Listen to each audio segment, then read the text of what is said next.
Hello, guys. Welcome on another episode of my shrimp farm update. First of all, I'd like to thank you for your positive feedback under my last movie. I'm happy that you understood everything, and this encouraged me to continue this project of making Polish and English versions of my movies. So today we're gonna talk about the light on the farm and the way we decided to solve this problem. For quite a while, we haven't been using any type of light in our tanks. They were dark, completely dark. And finally, we decided, and we found some time to make this decision come true, to make the lighting for our tanks.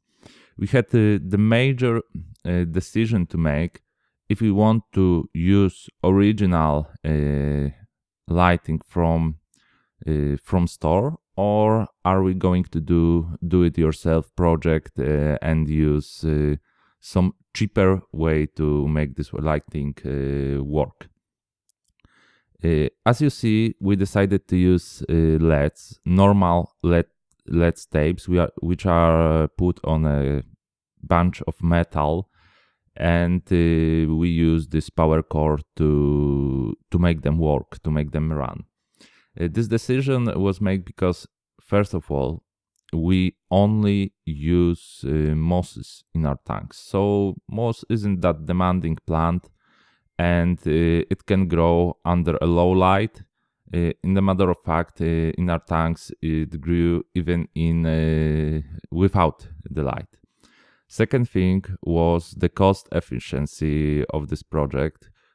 We used Chinese LED tapes, and we didn't even concentrate that much on light spectrum because the moss isn't that much demanding.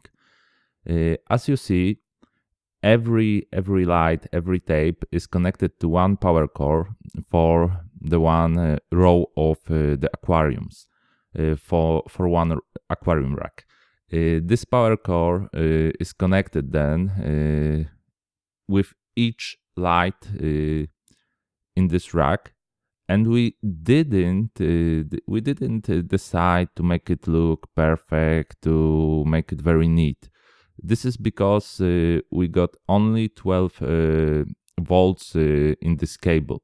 So it isn't that dangerous to people as if we would use 230 volts in the power for the original light, and each light would be power sourced from the connection of 230 volts.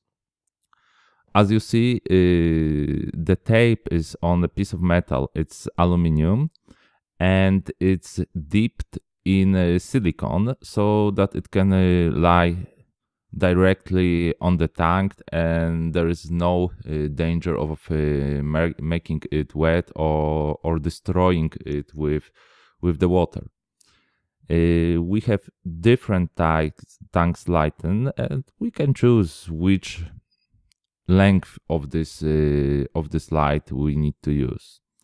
Here you can see some of our tanks that are made for crossbreeding and that are made for quarantine of the newcomers to our farm, because we are acquiring new shrimps all the time, and every new shrimp that come to the farm is put in these aquariums. Then we wait for F1 generation to develop. We will see if there are any genetic problems with this generation, if the coloration is okay, if the bloodline is okay. And after that, we will put it to bigger tank. In 1 second, you're gonna see another row of our aquariums, another racks. We have quite a bunch of those racks, but right now we have made the light for like 3 or 4 racks, and we are developing new racks in process. What can I say more? We are turning our light like 12 hours a day, And in future, we need to make a decision if it will be 12 hours or maybe 8 hours.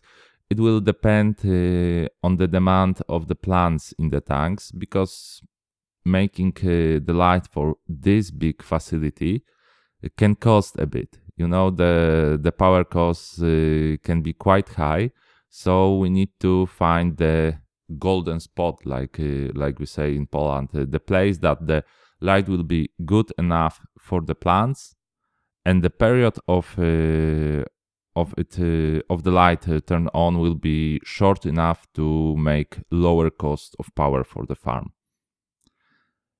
And I think that this is the most things I want to discuss in this movie.